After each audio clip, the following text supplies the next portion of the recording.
C'est l'heure de la revue de la presse et des médias israéliens ce matin sur Studio Kalita, relayé sur les ondes des radios juives parisiennes. Pas de titre dominant ce matin dans la presse israélienne et dans les médias, mais des développements d'informations importantes qui nous accompagnent, on peut le dire, depuis plusieurs jours. Comme cette déclaration du conseiller juridique du gouvernement Avichai Mendelblit, qui a promis de procéder à une vérification à propos des pressions illégales, apparemment, qui auraient été exercées sur le témoin à charge Nir Hefetz, l'ancien conseiller de presse de Binyamin et Sarah Netanyahou, dans le dossier 4000. Akiva Bigman, qui commente en première page du Israël Hayom cette déclaration, parle dans son éditorial de comportements scandaleux de la police et du parquet dans les dossiers judiciaires concernant Binyamin Netanyahou. Il s'avère que le conseiller Mendelblit n'était pas au courant des méthodes de pression illégales exercées sur Nir Hefetz pour le forcer à charger le couple Binyamin et Sarah Netanyahou.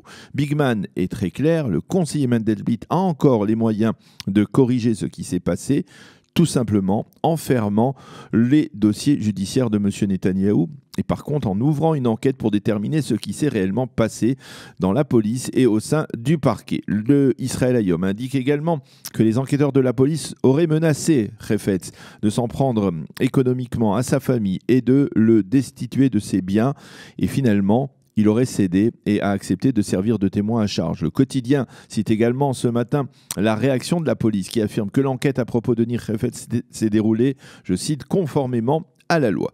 Cette affaire Nir Hefetz sert de décor actuellement au développement politique, ou plutôt à l'absence de réel développement politique. Le Yediot Ahronot parle de la poursuite de l'ambroglio dans la classe politique israélienne à 2 semaines de la fin du mandat de Benny Gantz. Certes, une rencontre est prévue aujourd'hui entre les négociateurs du Likoud et ceux du Parti bleu-blanc, mais l'un des responsables du Likoud affirme sous le couvert de l'anonymat que cette rencontre se tiendra pour le protocole sans véritable espoir de percer.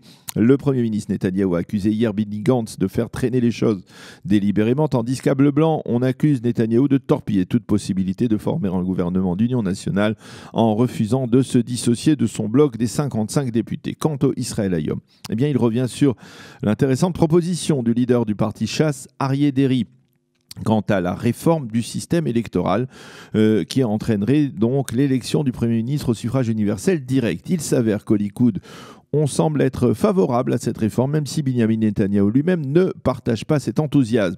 Gidon Alon, dans le Israël Hayom, rappelle dans son éditorial politique que cette réforme avait déjà été mise en application par un vote en 1992 à la suite de ce qui avait été appelé à l'époque par Yitzhak Rabin la manœuvre puante, qui avait justement été initiée par Shimon Peres et par Aryeh Deri lui-même pour remplacer le gouvernement d'union nationale conduit en 1990 par Yitzhak Shamir, par un gouvernement restreint dirigé par Shimon Peres. La manœuvre avait lamentablement échoué et donc provoqué le vote de cette réforme mise en application pour la première fois en 1996 lorsque Binyamin Netanyahou a été élu lors de la première élection de Binyamin Netanyahou poste de Premier ministre. C'était donc à l'époque au suffrage universel direct.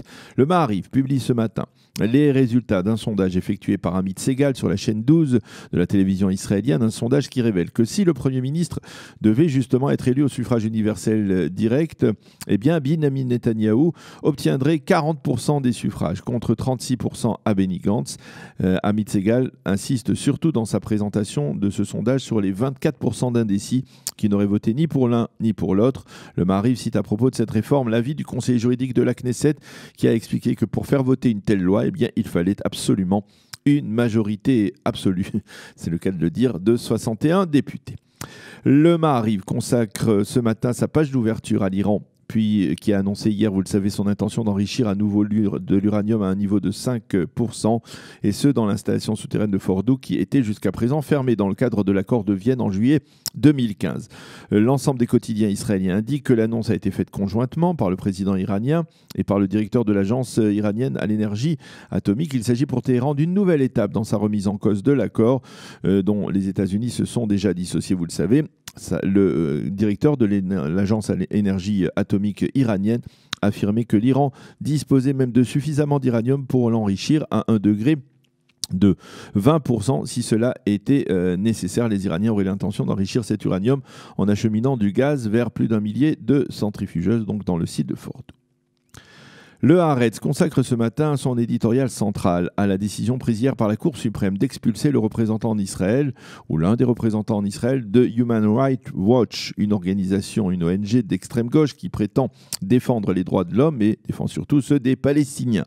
La Cour suprême s'est référée pour prendre sa décision au vote de la loi jugeant persona non grata les militants des organisations qui viennent en Israël pour faire campagne en faveur du boycott d'Israël et du BDS de manière plus générale. En prenant une telle décision, écrit le Haaretz, l'État d'Israël s'installe dans le club des pays qui violent les droits de l'homme et qui musellent toute critique à leur égard. Fin de citation. Le Maariv se fait ce matin l'écho d'une enquête réalisée par une organisation juive, Amcha Initiative, c'est le nom de cette organisation, au sein des campus américains. Il s'avère que ces campus sont de plus en plus le théâtre d'actes ou de déclarations antisémites, avec une augmentation de 70% de ces actes antisémites par rapport à l'année dernière. Nous pousserons les juifs dans les chambres à gaz, ont scandé des étudiants lors d'une manifestation, une expression de cet antisémitisme dans l'une des universités américaines, un antisémitisme qui souvent, souligne cette enquête, s'accompagne d'antisionisme radical, et ce n'est là donc que l'un des exemples marquants de cette expression d'antisémitisme. Par contre, un développement encourageant qui nous est indiqué en exclusivité ce matin par le Yediot Aharonot. Les Israéliens pourront se rendre en visite à Dubaï avec leur passeport. Il y a actuellement des contacts au plus haut niveau afin de permettre une telle démarche aux détenteurs de passeports israéliens. Et c'est en perspective de l'exposition universelle Expo qui se tiendra en 2020, en octobre 2020 à Dubaï.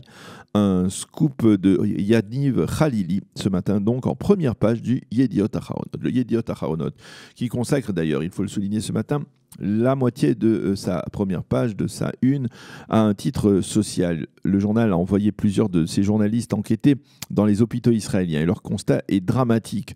Le système hospitalier israélien est au bord de l'effondrement et les journalistes citent des exemples effrayants de ce qui se passe dans le système hospitalier, comme le cas par exemple de Victoria qui a 97 ans, qui a été admise dans un département de l'hôpital Rambam à Haïfa après avoir passé 48 heures au Mioun au centre d'accueil de l'hôpital où 2 médecins stagiaires seulement avaient la responsabilité de la vie de 80 patients et l'on affirme au sein du Yediot Aharonot que ceci est le résultat entre autres, en effet collatéral entre autres de la situation politique actuellement dans l'impasse et ce depuis maintenant près d'un an. Voilà donc pour ce que l'on pouvait lire entre autres dans la presse israélienne de ce matin.